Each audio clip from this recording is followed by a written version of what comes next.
大家好，过完年后杂事一堆啊，小孩子毛外套没带走之外呢，连大人的牛仔裤也忘记带走了。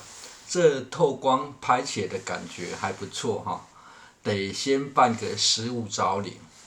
由于过年期间习惯大鱼大肉的情形下，除了三星葱消化掉的数量比较多，前方的叶菜类需求不大，也就没有加以照料。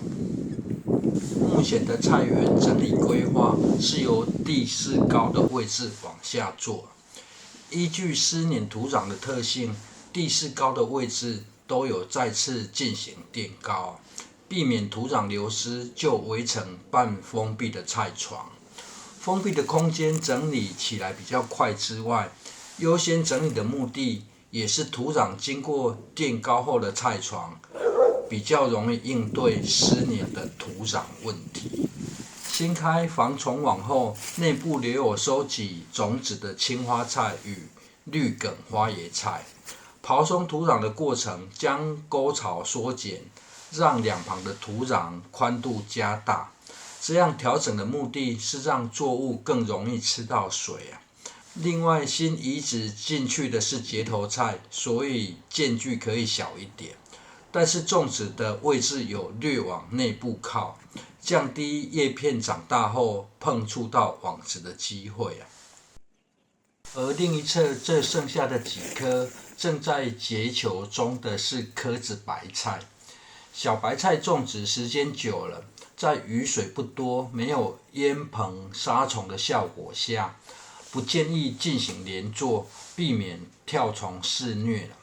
现在添加草木灰土的目的，除了改善土壤过于单调的状况，增肥与增加土壤疏松程度都是目的。至于可以驱虫佛，则宁可信其有的效果而已啊。而不进行连作，这位置可以继续选择种植秋冬作物啊，菠菜、大陆妹或是甜油菜心等短天期的作物。个人是觉得不要太早换季种植叶菜类，毕竟天气热的时候，叶菜类的选择会比较少啊。太早换季种植，除了效率不好之外，空心菜或是地瓜叶可以吃的时间算是非常久啊。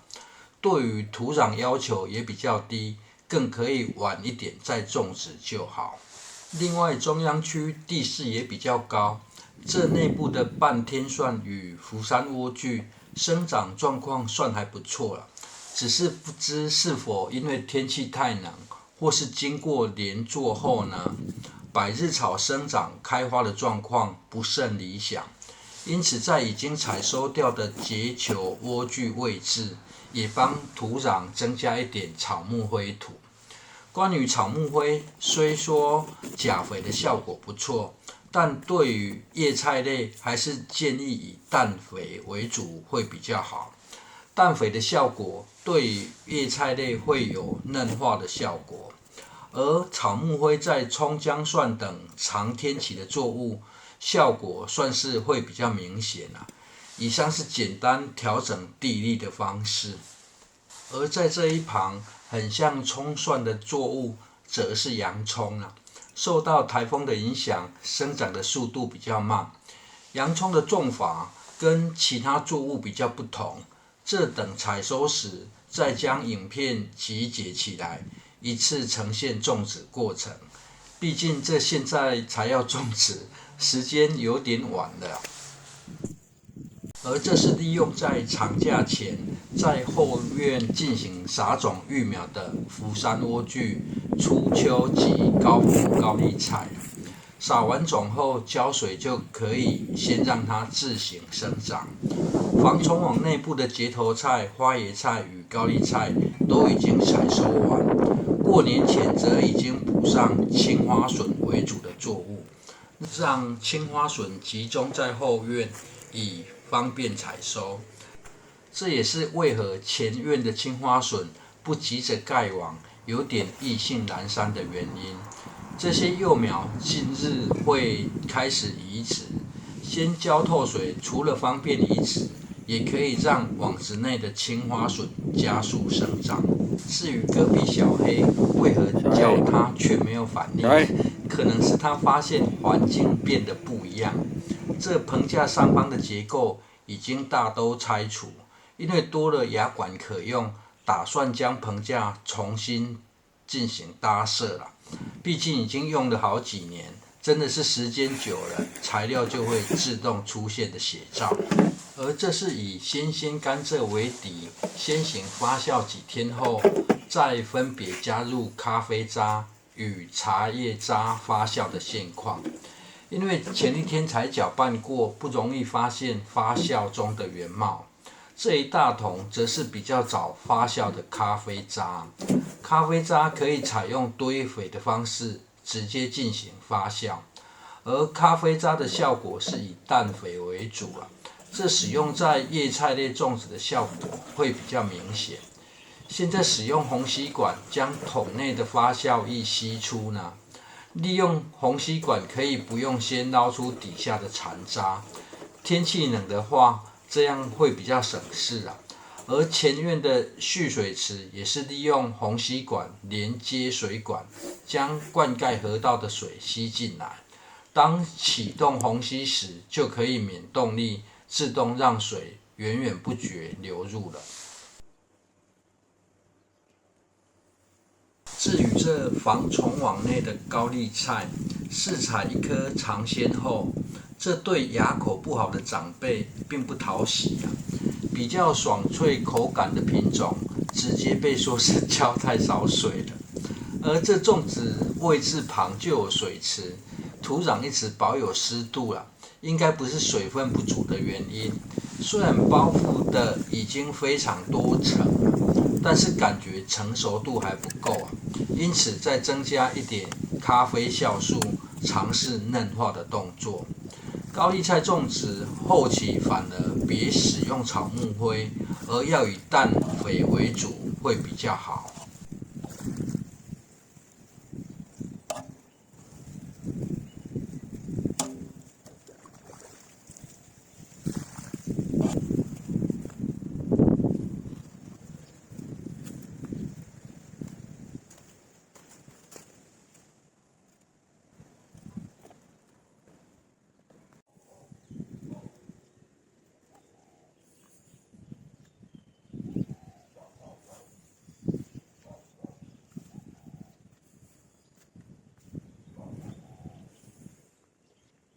而这内部的桃太郎番茄虽然只有一颗，结果的状态还算理想。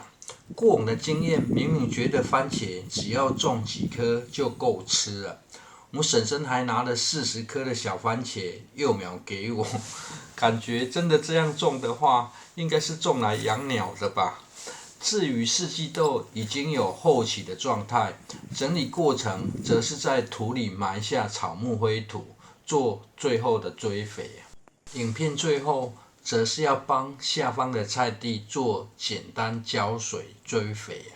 这在过年前因为生长过于快速而采收掉的紫薇小白菜位置呢，转做了福山莴苣与冰后结球莴苣。由于土壤有重新翻松过，感觉生长的状况好上许多啊。虽然自然农法建议不要进行深翻土壤，避免破坏地底微生物的生态，不过因为这是水稻田的土壤结构，不进行翻土的话，多次浇水后会承受不了湿黏的状态。因此个人做修正，对于不耐湿短天期的叶菜类，翻松一下土，对于根系的发展感觉上会更好。